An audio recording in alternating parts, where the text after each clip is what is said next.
Assalamualaikum warahmatullahi wabarakatuh. Jumpa kembali bersama saya Adi di channel Ngulik Sejarah. Dan pada video kali ini saya akan kembali lagi membacakan suatu kisah misteri yang kali ini berjudul Santet Kembang Amben part yang kedua. Jadi pada bagian kali ini merupakan kelanjutan dari part yang pertama ya teman-teman. Dan cerita pada kali ini masih tetap ditulis oleh Mas Restu Wiraatmaja. Nantinya kalian juga bisa mengunjungi thread beliau secara langsung. Santet Kembang Amben sendiri merupakan kelanjutan dari Santet Tumpes Kelor ya teman-teman, yang dulunya juga ditulis oleh Mas Restu Wiraatmaja di channel ini juga.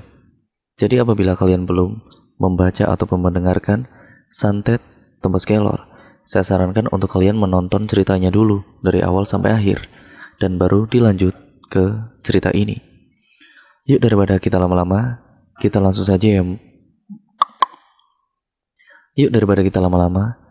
saja menuju ke kelanjutan ceritanya.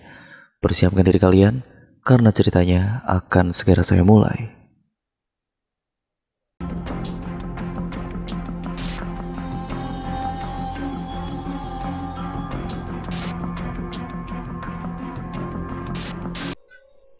Part yang kedua dari Santet Kembang Amben, karya dari Mas Restu Wiraatmaja.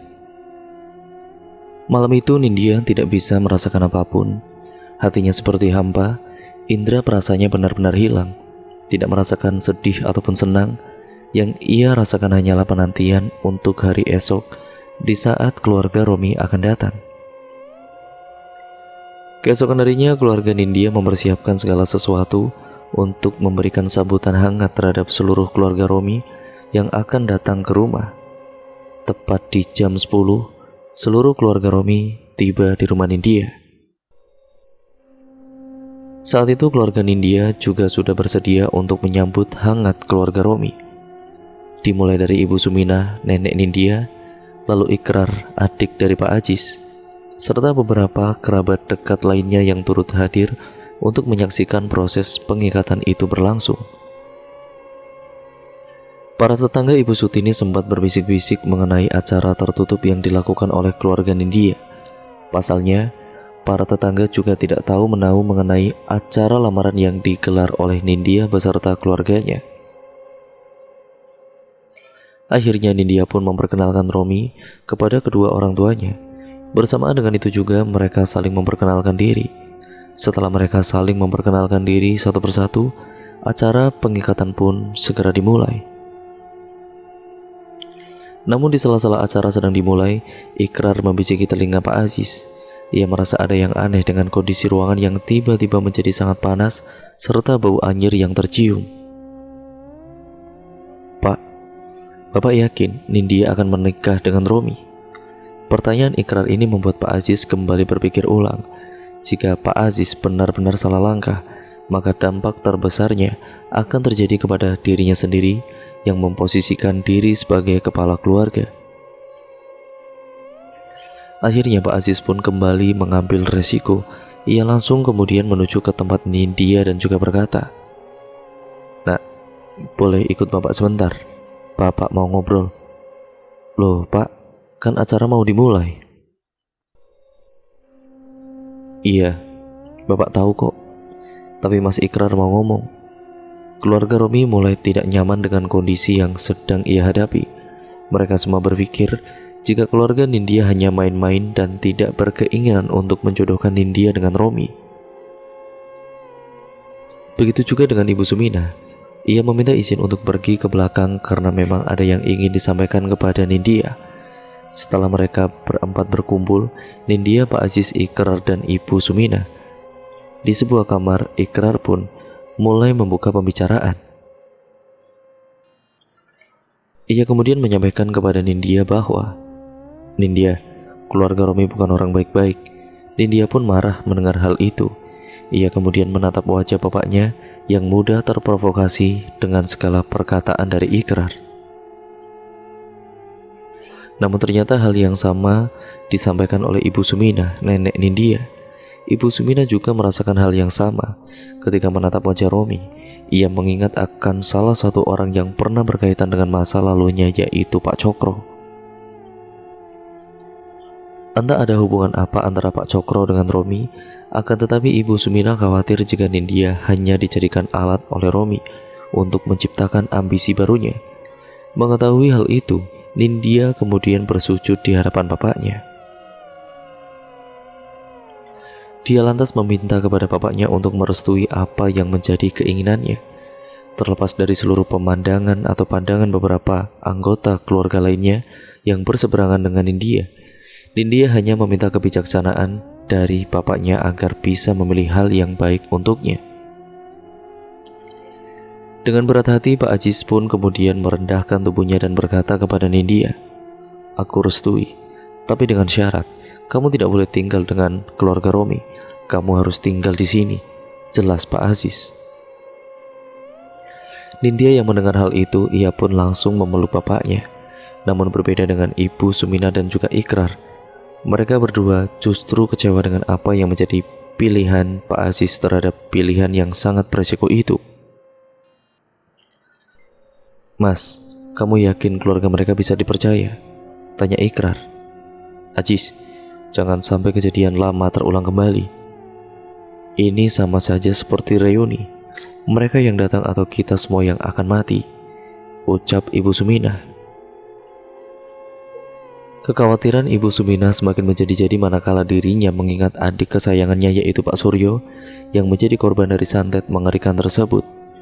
Akan tetapi pilihan sudah dibuat. Pak Aziz merestui lamaran tersebut.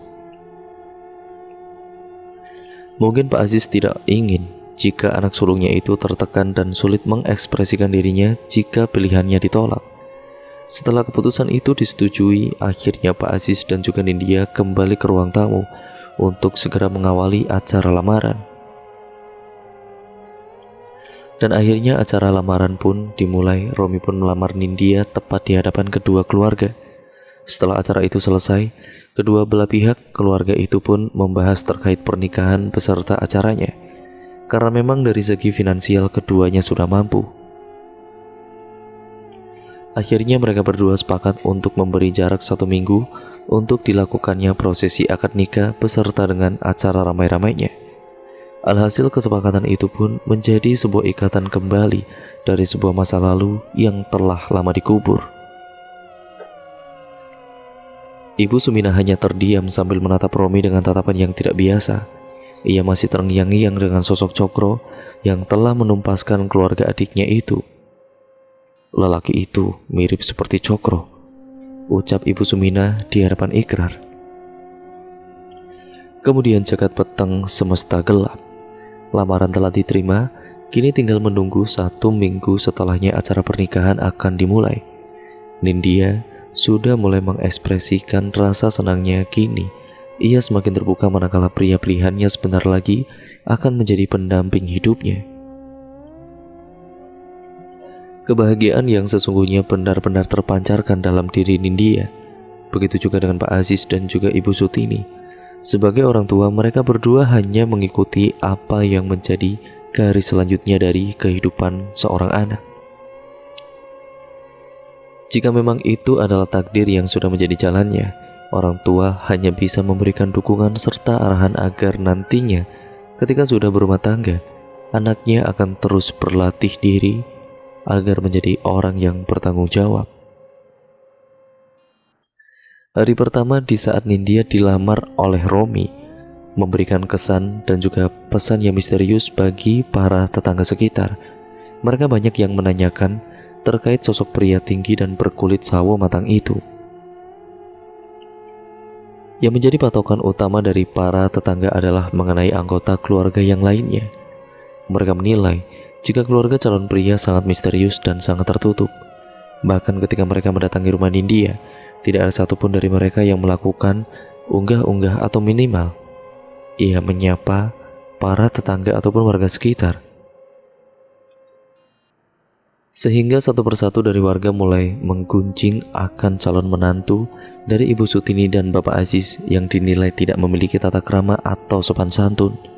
Terkait hal itu, Pak Aziz dan juga Ibu Sutini tidak bisa memberikan klarifikasi penuh kala itu.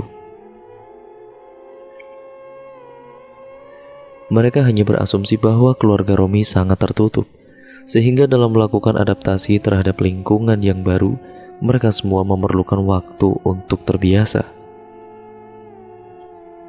7 hari sebelum pernikahan, seperti hari-hari biasanya, Pak Aziz berangkat ke sawah bersama dengan istrinya, Ibu Sutini, sedangkan dia pergi bekerja. Berbeda dengan Ibu Suminah, karena ia memiliki rumah sendiri, jadi segala aktivitasnya dilakukan hanya di rumah, mulai dari memasak, makan, dan juga mencuci. Walaupun sudah tua, namun Ibu Suminah masih cukup kuat untuk melakukannya seorang diri. Ibu Suminah sendiri kemudian biasa mengambil air dengan menggunakan pompa air.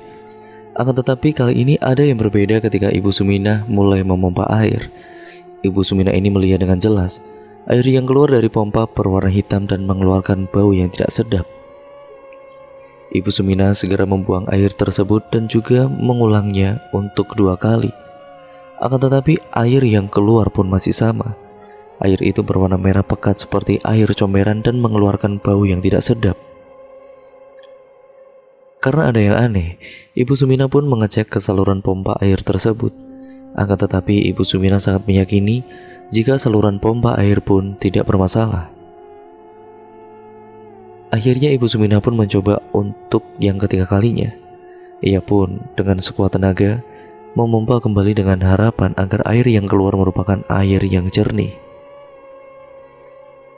Namun ketika airnya mulai keluar, ternyata air tersebut sekarang berubah warnanya. Warnanya berubah menjadi hitam, namun tidak terlalu pekat karena tercampur sedikit warna merah seperti darah. Dan air itu mengeluarkan bau yang sangat busuk sekali, hingga akhirnya Ibu Suminah muntah dan juga menutupi hidungnya dengan menggunakan kerudungnya. Oh no, Poiki, ada apa ini? Ibu Suminah pun kemudian berjalan keluar untuk melihat keadaan sekitar.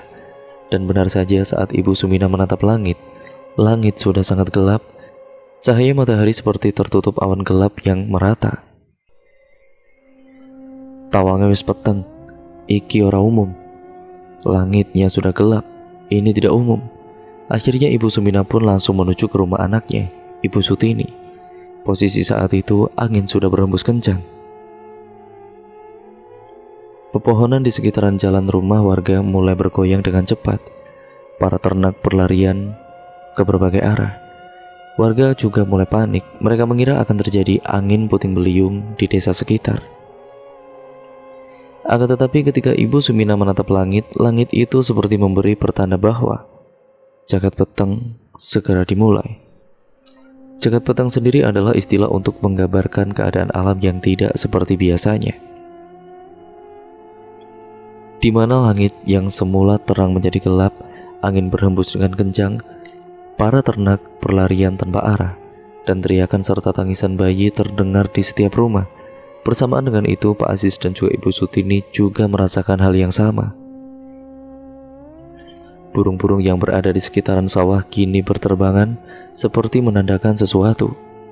Angin juga sudah terlihat sangat gelap. Perasaan Pak Aziz dan juga Ibu Sutini menjadi tidak enak. Tiba-tiba hujan turun dengan deras. Pak Aziz dan juga Ibu Sutini segera berlari ke arah gubuk dan meneduh di sana. Hati mereka menjadi was-was manakala kilatan guntur menggelegar dan menimbulkan suara yang mengagetkan. Pak, perasaanku tidak enak, Pak. Tumben sekali desa ini diguyur hujan di cuaca yang masih kemarau. Benar, Bu. Bapak jadi teringat perkataan Ikrar mengenai tanda-tanda aneh yang hari-hari ini banyak terjadi. Mereka berdua sebenarnya meyakini apa yang dikatakan oleh Ikrar terkait tanda-tanda tersebut. Di antara tanda-tanda tersebut, Ikrar menyebutkan sebuah kalimat yang sedang terjadi persis keadaan sekarang. Kalimat itu berbunyi, saluran air akan berbau anyir, hujan akan turun dengan kilatan petir yang membuat tubuh bergetar ketakutan. Dan memang benar, air sawah tiba-tiba berbau anyir. Kondisinya persis seperti apa yang dikatakan Ikrar terkait bermunculnya fenomena-fenomena alam yang akan terjadi. Hujan turun selama 1 jam lamanya, Setelah hujan reda, Pak Ajis dan juga Ibu Sutini pun pulang ke rumah karena hari sudah semakin sore. Sesamanya di rumah, Pak Aziz dan juga Ibu Sutini sudah melihat Ibu Suminah sedang berada di dalam rumah. Mereka berdua terkejut di saat melihat Ibu Suminah sedang duduk di sofa sambil menyeruput teh buatannya sendiri. "Loh, Bu, Ibu kok ada di sini?" tanya Ibu Sutini. "Air di rumah lagi macet, makanya aku kesini." "Emang macet kenapa, Bu?" Ibu Suminah langsung beranjak bangkit dan menatap Pak Aziz serta Ibu Sutini dengan tatapan yang aneh. "Kalian tahu apa itu jagat peteng?" tanya Ibu Suminah. "Jagat peteng," ucap Pak Aziz. "Kondisi di mana alam benar-benar tidak stabil, semua air akan berubah warna dan juga baunya. Lalu para ternak akan berlarian mencari induknya. Kita sedang memasuki di kondisi alam yang sudah rusak." Jelas Ibu Suminah, Pak Aziz dan juga Ibu Sutini masih belum paham ataupun belum mengerti mengenai perkataan Ibu Suminah yang terlalu dalam itu. Mereka berdua hanya berpikir kalau cerita-cerita mengenai jagat peteng hanyalah sebuah dongeng belaka. "Sekarang coba cek keadaan airmu," jelas Ibu Suminah. Pak Aziz dan juga Ibu Sutini pun langsung mengecek keadaan air di rumahnya. Apakah keadaan air yang dikatakan oleh Ibu Suminah sama dengan air yang berada di rumah Pak Aziz dan juga Ibu Sutini? Setelah mereka berdua mengecek kondisi air, ternyata air yang keluar dari mesin sanyo mereka itu sama seperti apa yang dikatakan oleh Ibu Suminah. Kondisi air sudah berubah warna dan juga baunya. Lalu kambing-kambing yang berada di rumah Pak Aziz dan juga Ibu Sutini pun sama seperti apa yang dikatakan oleh Ibu Suminah. Ternak mereka terus-menerus mengeluarkan suara yang berisik seperti memberikan pertanda akan terjadinya sesuatu yang aneh yang akan terjadi di hari-hari berikutnya. "Bagaimana? Apakah berupa warna dan juga baunya?" tanya Ibu Suminah. "Kok bisa, Bu?"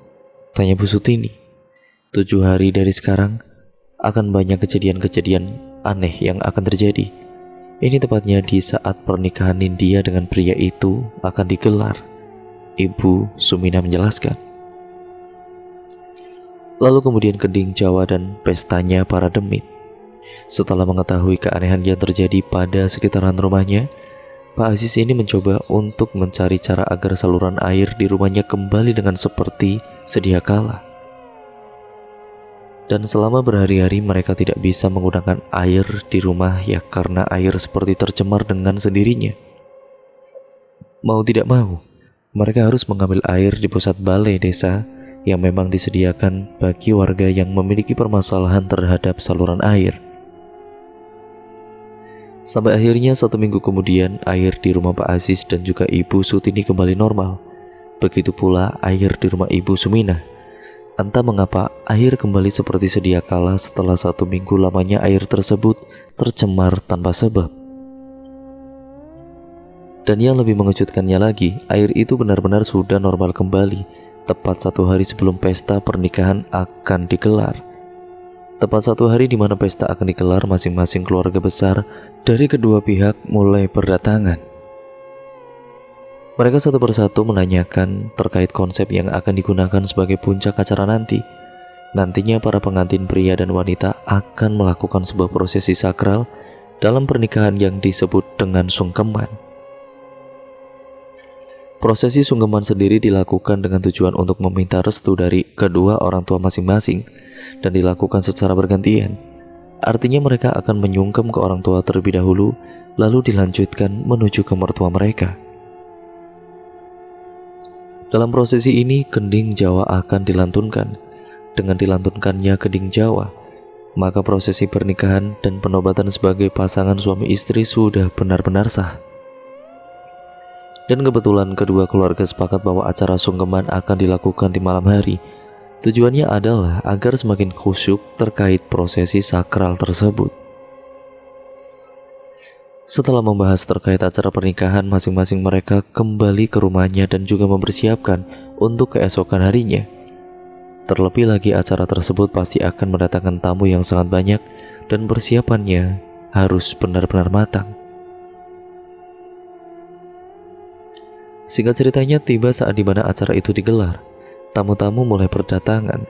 Orang-orang mulai menyalami satu persatu keluarga Nindya dan juga keluarga Romi.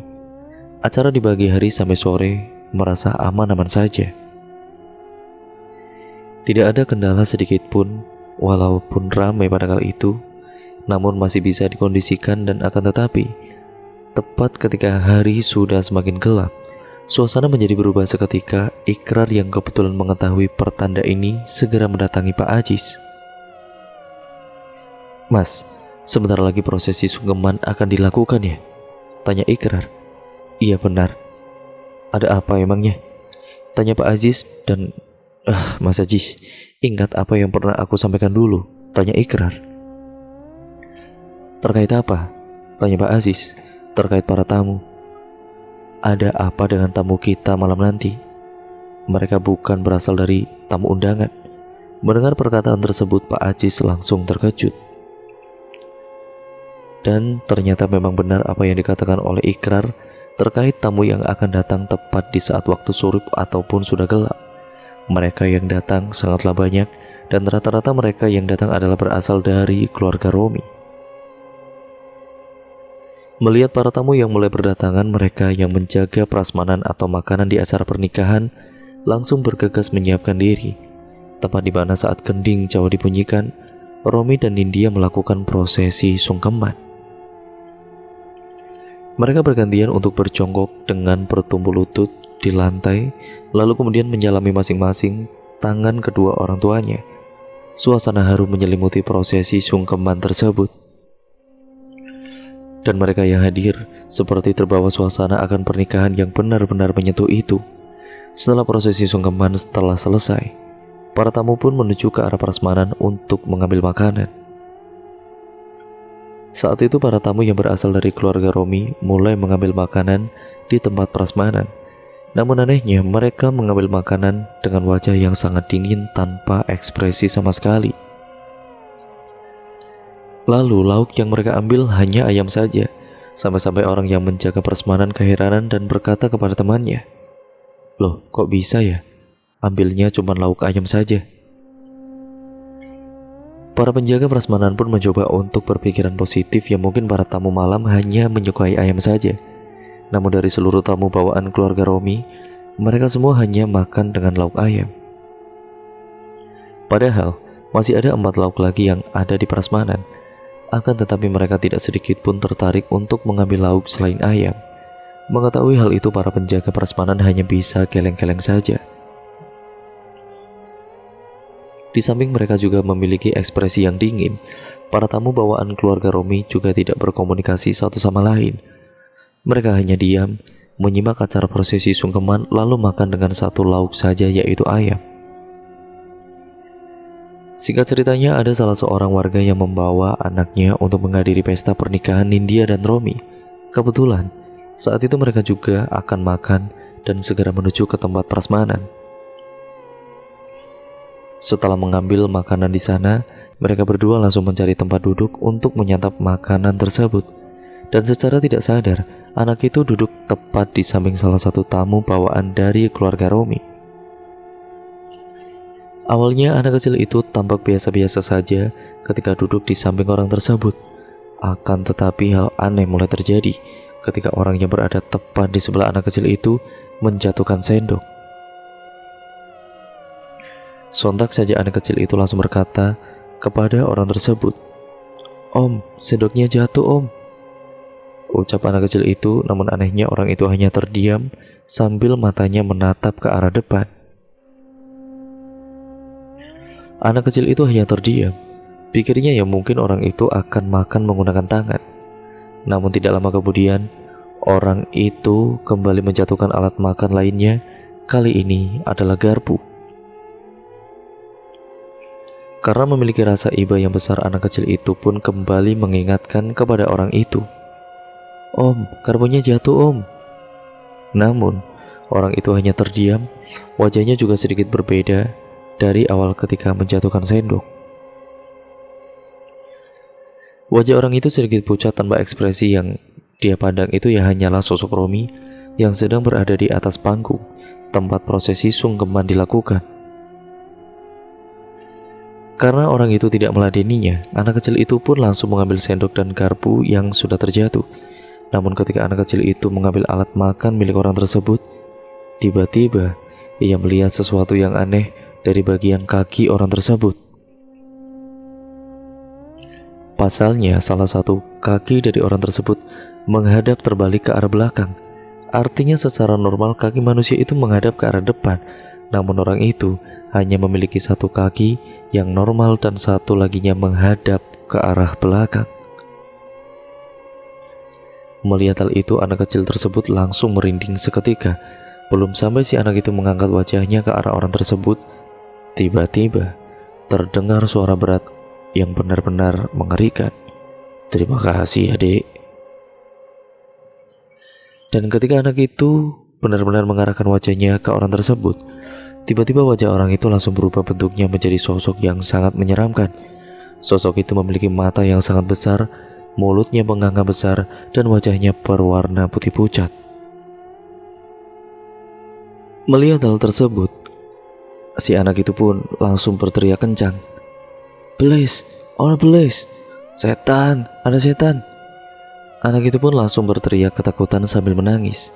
Ibunya yang berada di samping ataupun di sebelahnya langsung bertanya,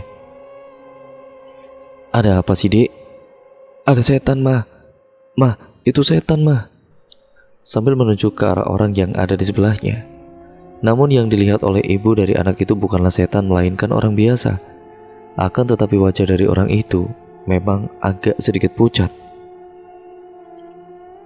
Anak itu terus berteriak ketakutan hingga membuat orang-orang di sekitaran menjadi terganggu. Beberapa juga dari mereka, ya, ada yang panik ketika anak kecil itu terus-terusan berteriak, "Mama, ada setan, Mah. Di sini banyak setannya, Mah." Akhirnya anak itu pun diseret oleh ibunya untuk segera mengganti tempat. Anak kecil hanya bisa menangis sambil benar-benar menutup matanya dengan kedua tangannya. Namun baru saja anak itu didudukkan di kursi yang berbeda, hal yang mengerikan benar-benar terjadi.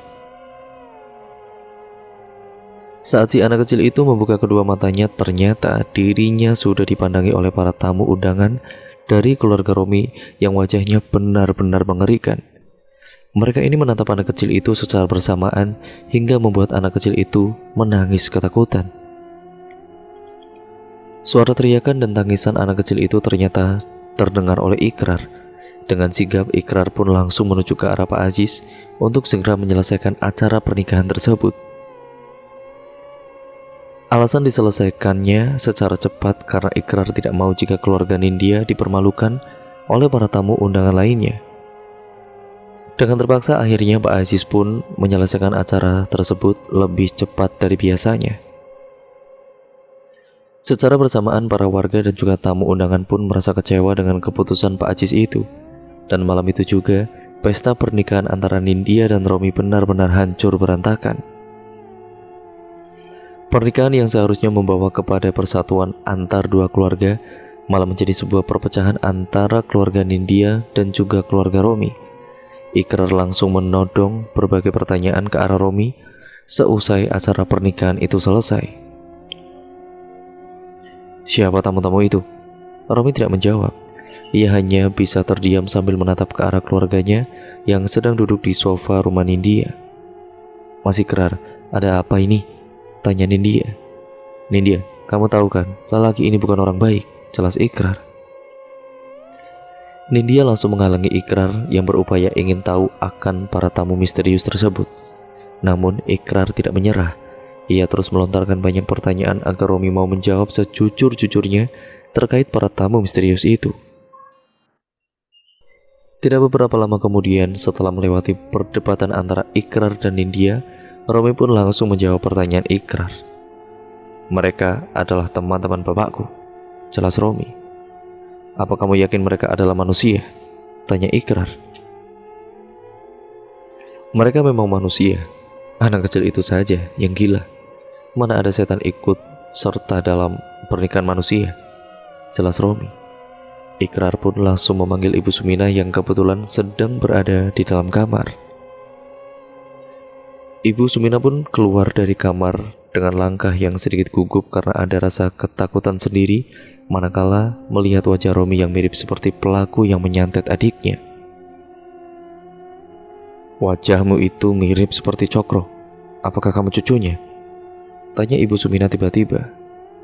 Bapak dari Romi langsung mendekati mereka berempat yang sedang berdebat. "Cokro itu bapakku." "Ada apa dengan bapakku?"